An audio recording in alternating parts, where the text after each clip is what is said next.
बना दूं तो फिर दिलीप शर्मा मत कहना मुझे। लगता है कि सर ये मेरे जिंदगी का सबसे विकट और कठिन टाइम लग रहा है और मुझे लगता है कि मैं इस दलदल से बाहर नहीं निकल सकता। आप मेरे लिए पास आइएगा, मैं उसको अवसर बनाऊंगा। और जिंदगी भर जब आप सफलता के मुकाम पर खड़े हो जाएंगे और आप सफलता के शिखर पर खड़े हो जाएंगे, आप बार बार स्मरण करेंगे उस समझ का कि यार मैं कितना ना समझता कि जिस चीज को मैं अपनी जिंदगी की सबसे विकट परिस्थिति और सबसे कठिन परिस्थिति मान रहा हूं, वही मेरे लिए करने का समय पैदा हुआ। क्योंकि बता देता हूं बेटा, 2 साल के कोरोना में जब दुनिया कोचिंग बंद कर रही थी तब मैं कोचिंग खरीद रहा था। जब दुनिया कोचिंग बंद कर रही थी मैं क्या कर रहा था? कोचिंग खरीद रहा था बेटा। लॉकडाउन में मेरे अकाउंट में चाहे 2000 रुपए ना हो, लेकिन मुझे पता है इस देश में कोई सारी ऐसी स्थिति संस्थाएं जो मुझे धन देने के लिए तैयार बैठी है। बस वो चाहती है कि मैं जाऊं, मैं उनसे धन लूं और उसको निवेश करूं और लोगों को चमकाने का हौसला लेकर निकलूं, वो मुझे दे देगी। आरी बात समझ में बेटा? हर चीज की संभवता धन से या पैसे से नहीं होती। कुछ चीजों की संभवता होती है वो अपने आत्मबल से होती है। किससे होती है?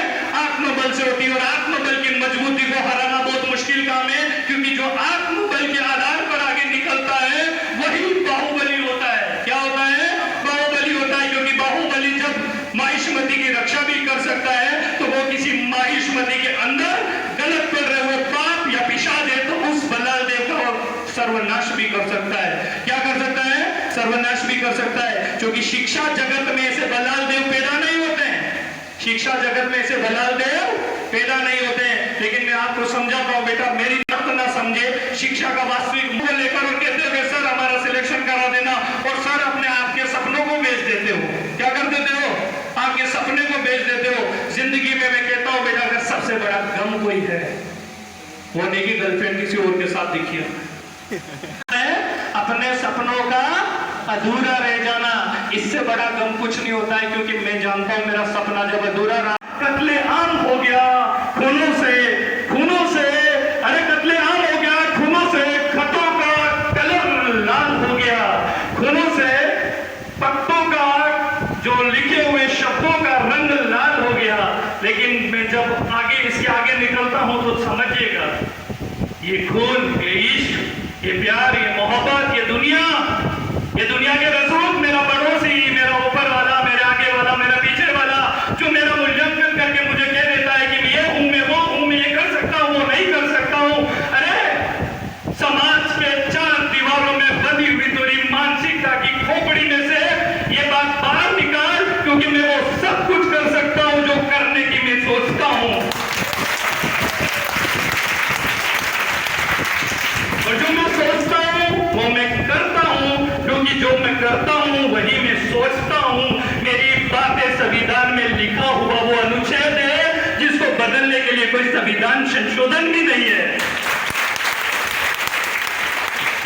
प्यारे बच्चों, जब आप सफर में निकलते हैं तो याद रखना, दिक्कतें, तकलीफ, व्याकुलता, आर्थिक दिक्कतें बहुत सारी आएगी। लेकिन आपको बता देता हूं मैं, आपको दुनिया की कोई चीज विचलित नहीं कर सकती यदि आप ये मानते हैं कि आप सफल हैं।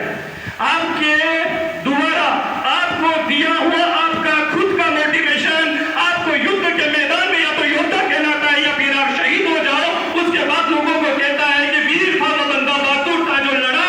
लेकिन आज हमारा भगवान है, क्या है? हमारा भगवान है। अरे सफलता आपका मूल्यांकन नहीं, मूल्यांकन यह है कि जंग के मैदान में आपने लड़ाई कैसे लड़ी है। बाकी चीजें जो होगी वो तो देखा जाएगा। जो बच जाएंगे उनके लिए इतिहास बोलेगा और जो जिंदा रहेंगे उनके गले में मेडल होगा। और अगर दोनों नहीं होगा तो भी फिक्र मत करना बेटा, क्योंकि बता देता हूं मैं, बचपन आंदोलन को जो बचाते हैं, ट्रकों से जो बच्चों को निकाल देते हैं, वैसा ही व्यक्ति जिसके बारे में कभी अखबार की किसी लाइन में कोई लाइन न छपी हो, बाद में उसको नोबेल पुरस्कार मिलता है और उसको किला सत्यार्थी कहते हैं। क्या कहते हैं? सत्यार्थी कहते हैं। हीरो है आपके अंदर, एक क्या है? हीरो है। और वो हीरो जब उसकी फिल्म रिलीज होगी तो बहुत जोरदार तरीके से चमकेगा, और वो जब चमकता है तो फिर वो बहुत कुछ दिखा देता है। इसलिए बेटा इतना ही कहूंगा, उठ, जाग, निकल। तू निकल चुका है। रोकना है तो उसे कहा आ रोक, मैं रोकने के लिए आया हूं। तू झुकना चाहता है, मैं झुकने के लिए आया हूं। तू मुझे टोकना चाहता है, मैं टोकने के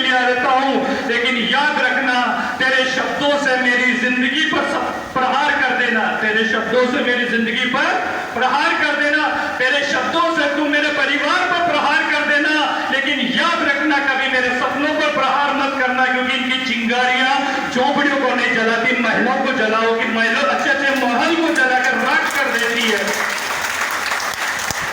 जमीन से उठता हुआ धुआं, जमीन से उठता हुआ धुआं किसी की आग या लपटों से निकलता है, लेकिन अगर जिंदगी का हमारी मौत के बाद जो धुआं निकलता है वो धुआं अलग धुआं होता है। जब लोग अंतिम संस्कार में बैठे होते हैं तो लोग उसको ये नहीं कहते कि जिंदगी का आखिरी सफर है, लोग कहते हैं अंतिम संस्कार है। क्या है बेटा? अंतिम संस्कार। और संस्कार जो होते हैं बिना मर्यादाओं के, बिना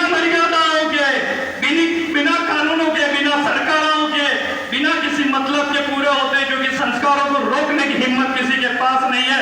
और जब जिस दिन आपकी सफलता के लिए आपका संस्कार आपकी शिक्षा के लिए निर्मित हो जाएगा, बेटा याद रखना, कोई दुनिया की ताकत आपको उस रास्ते पर जाने से रोक नहीं सकती जिस रास्ते के लिए आप निकल चुके हैं। अभी आपको इतना ऐसा ही कहूंगा, आप ये मान के चलिए कि जमीन के अंदर खड्डा खोद के पानी निकालना सामान्य सी बात होगी, लेकिन आप वो एक आप ठान ले तो पर्वत को चीर कर दशरथ माजी बन सकते हैं। क्या बन सकते हैं? दशरथ माजी बन सकते हैं। रेगिस्तान में पानी की खोज उन्हें होती है जो प्यासे होते हैं। रेगिस्तान में पानी की खोज उसको होती है जो प्यासे होते हैं, लेकिन जो दुनिया को पानी पिलाना चाहते हैं वो रेगिस्तान में भी गंगा खोज सकते हैं। और रेगिस्तान में गंगा खोजने के शब्द को मैं ऐसा आसान और इतना मूर्खतापूर्वक नहीं बोल रहा हूँ कि सिर्फ काल्पनिक बोल रहा हूँ। तब जाके जब इतिहास में शोध होता है, अनुसंधान होता है, तो कहते हैं कि कोई नदी थी जो हड़प्पा के समय बहती थी, जो जमीन में अंतर्मग्न हो गई, और वो भी हिमालय की उन्हीं कुंदराओं से निकलती है जिन कुंदराओं से गंगा निकलती है। समझ में आ रहा है बच्चे?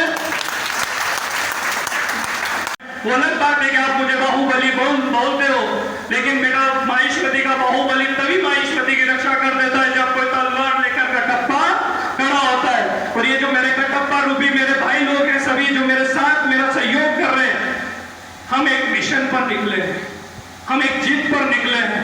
और वो जीत ये है कि मैंने अक्सर सुना था कि मुखर्जी नगर की 10 बाई 20 की कमरों में ददीजी जो पढ़ के अपनी हड्डियां गला देते हैं और उसके बाद वो IAS बन जाते हैं, IPS बन जाते हैं। मैंने ऐसे ही ददीजों की खोज में निकला हूं और वो ददीजी आप बैठे हो मेरे सामने, और मैं चाहता हूं कि ये ददीजी जो मेरे सामने बैठा है वो अपने ज्ञान रूपी प्रकाश से इस क्षेत्र का इतना भला कर दे कि इस क्षेत्र का पैसा यहाँ रुक जाए, इस क्षेत्र के अंदर का पैसा यहाँ रुक जाए, इस क्षेत्र के हर गांव में, शहर में, छोटे कस्बे में 10, 20, 50 लोग कम से कम सरकारी नौकरी वाले हो, और उसके दोबारा उस गांव की, उस कस्बे की, उस मोहल्ले की इकोनॉमी पर उसका प्रभाव पड़े। मैं चाहता हूं कि मैं आपकी अर्थव्यवस्था सिर्फ GDP के आंकड़े या विकास दर में उठाने के लिए पैदा नहीं हुआ हूं। बेटा मैं आपके घर में आऊंगा और आपके घर के ऊपर चूल्हे में जलती हुई जो रोटी बिना घी के आप खा लेते हो, उसके ऊपर घी और मक्खन लगा के आपको खिलाऊंगा। ये मेरा हौसला है, मेरा वादा है। बेटा अपनी संपत्ति बनाओ। और ये मिशन मैं जब तक पूरा नहीं कर सकता तब तक मैं बेटा आपके साथ। और याद रखना, मेरी जिंदगी मुझे मोटिवेशन नहीं देती है, मेरी जिंदगी मुझे मोटिवेशन नहीं देती कि मैं जिंदा हूं तब तक संस्थाएं चलेगी। मेरी मौत भी मुझे मोटिवेशन देगी, क्योंकि बेटा मैं वो इंश्योरेंस हूं जिसके मरने पर 2-4 करोड़ वैसे ही मिल जाएंगे। समझ में आ रहा ना? और वो सारा का सारा इंश्योरेंस शिक्षा के लिए खपत होगा, और वो सारा का सारा पैसा किसके लिए होगा? शिक्षा के लिए होगा। इसलिए मुझे रोकने वाले गलतफहमी में ना रहे कि वो मुझे जिंदा है तो रोक लेंगे, अगर कहीं गलती से मैं मर गया तो मेरे अंदर मेरी रफ्तार में 4 गुनी रफ्तार आ जाएगी, और उसे रोकना किसी के बस का नहीं होगा, क्योंकि तब उतना पैसा होगा जितना खर्च करने से पहले हमें कभी सोचना नहीं होगा। आ रही बात समझ में बेटा? शिक्षक दिवस है, और शिक्षक दिवस पर शब्द शायद आपको, अगर आपको लग रहा है कि मैं सही ट्रैक पर हूं तो एक ताली से मेरे उस बात का समर्थन करके मुझे समझा दीजिए कि मैं सही ट्रैक पर हूं। अब चूंकि इस बात की मोहर लगा दी कि आप योग्य शिक्षक है, तो बेटा मैं यहाँ की नहीं कह रहा हूं, ये तो अलग बात है कि इनको जानकारी नहीं है। मैं तो सिर्फ नीमच के बाजार में नहीं, इनको तो ऊंची कीमत पर मुखर्जी नगर के बाजार में बेच सकता हूँ। समझ में आ रहा है? ये वो लोग हैं। लेकिन अब यानी कि आप समझो, उसको बेचने का अर्थ ये कि ये वो शिक्षक है कि मैं चाहूँ जिस कोचिंग में दिल्ली के इंडिया के टॉप क्लास इंस्टीट्यूट में किसी भी टीचर को मैंने खड़ा कर दूंगा, और अगर मैं उसको 10 मिनट के लिए अगर गाइड कर दिया तो उसकी कुछ मुखर्जी